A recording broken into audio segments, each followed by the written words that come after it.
Contoh misalnya, ketika Allah katakan wasta'inu bisabri wassalah. Kalau kamu dalam masalah, maka meminta tolonglah kepada Allah dengan sabar dan sholat. Orang banyak mengatakan pasrah itu berarti sesuatu yang bersifat pasif. Di dalam Islam, pasrah itu bersifat bukan pasif tapi aktif. Pasrah itu proses aktif. Which is berserah itu juga proses aktif. Aktif. Oke. Keren di dalam Islam. Oke.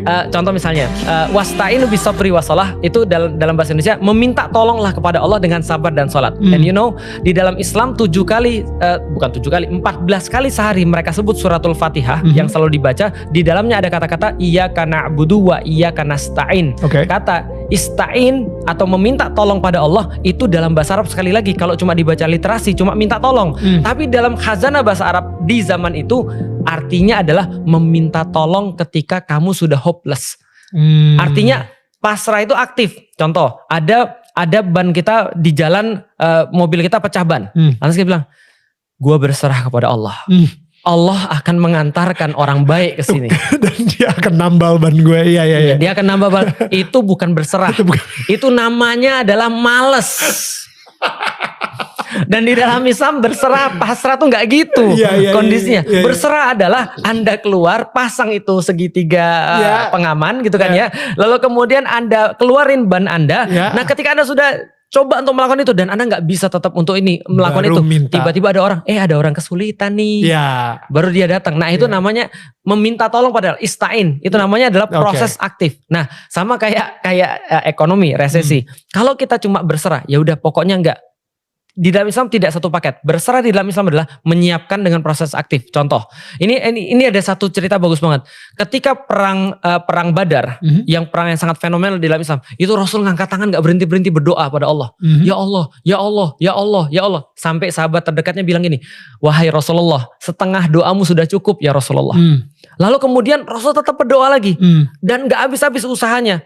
Kata Rasul apa? Kita cuma pasrah pada Allah. Tapi pasrahnya Rasul means dia berdoa gak habis-habis, means dia nyiapin pasukan perang, means dia buat strategi yang paling bagus, means dia latih setiap orang agar kemudian yakin bahwa mereka akan menang, means everything. Itu berserah di dalam Islam. Jadi bukan cuma proses pasif. Nah, maksudnya kayak dia cuma berdoa, tapi sardadunya nggak diurusin, dia nggak punya strategi buat itu. Ya pokoknya kita lihat aja deh, mudah-mudahan Tuhan yang akan. It's gitu. not like that. Sampai debat mereka strateginya. Ketika Rasul bikin strategi, tiba-tiba ada orang lihat. Lalu dia bilang begini, wahai Rasulullah, apakah ini wahyu sent down to you, atau ini adalah strategi manusia? Kata Rasul, ini strategi saya. Kalau strategi kamu, aku mau come up dengan strategi yang lebih baik. Baru didebatin. So good. Tapi kalau sent down, no place to debate. Gak ada, no room to debate.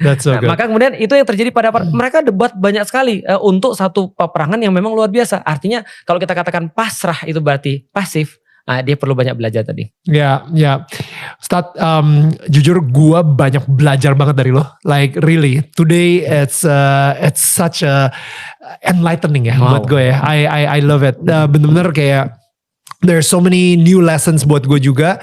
Dan ini yang gue harapin sih pada semua tetangga-tetangga gue juga gitu. Maksudnya kayak rasa ketakutan itu. Dan gue actually by the way, gue pengen bilang thank you banget buat kalian para tetangga-tetangga yang mungkin non muslim atau mungkin pernah mempunyai pandangan buruk tentang Felix Xiao, tapi nonton sampai akhir gitu. Karena untuk mendengarkan aja, kok seorang Daniel tuh mau sih ngobrol atau duduk bersama gitu dengan Felix Xiao gitu. Tapi yet this is it. Gue pengen kita semua sama-sama jangan langsung menutup pikiran kita close minded yang tadi kita udah sempat bahas juga. We be open minded, dan mungkin aja selama ini yang kita baca di media itu salah atau ditwist, karena gue juga sempat ngerasain gitu kan. So beneran deh, gue banyak belajar banget, and thank you so much Tat untuk waktunya. Dan kalau aku boleh nambahin sedikit aja, dari tadi kan Mas Daniel bilang ke aku ya, bahwasanya Mas Daniel pengen jadi jembatan. Dan inilah yang aku lakukan di dalam dunia Islam, jadi jembatan. Dan kita semua sudah tahu resiko untuk jadi jembatan adalah diinjak-injak. Kita udah tahu semua bahwa aku pengen jadi jembatan walaupun cuma di dunia Islam saja, karena aku bilang kalau mereka mau bicara tentang konflik di dalam Islam jauh lebih seru daripada konflik di luar Islam. Sehingga kalau kita khawatirkan konflik antar agama, No, aku lebih mengkhawatirkan konflik di antara orang-orang Muslim karena itu lebih intens. Nah, maka aku coba untuk menjembatani antara orang-orang Muslim ini.